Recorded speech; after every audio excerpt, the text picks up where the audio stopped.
नमस्कार दोस्तों, आज हम बात करेंगे इंटरक्रॉपिंग की। मतलब एक ही खेत में दो या दो से ज्यादा फसल एक साथ उगना। इंटरक्रॉपिंग अंतर फसल से दो फसलें एक साथ उगाकर दोगुना फायदा उठाया जा सकता है, क्योंकि इसमें एक ही खेत में दो या दो से अधिक फसलें बोकर संसाधनों का अधिकतम उपयोग किया जाता है, जिससे उपज बढ़ती है और लागत घटती है।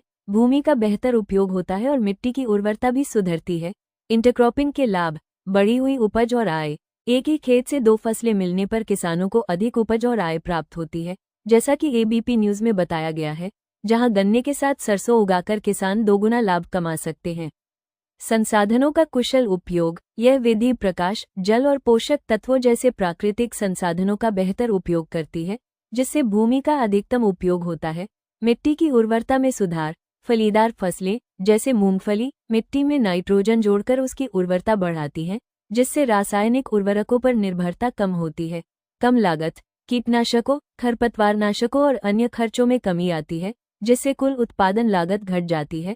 कीटों और खरपतवारों पर नियंत्रण: फसल विविधता बढ़ने से कीटों और खरपतवारों का प्रकोप कम होता है।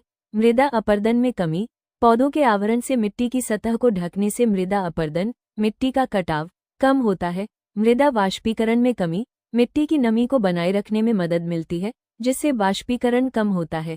किसानों के लिए सुरक्षा: कुछ खास अंतरफसल विधियां जैसे ट्रैप इंटरक्रॉपिंग मुख्य नकदी फसलों को कीटों से बचाती हैं, जिससे किसानों को नुकसान कम होता है।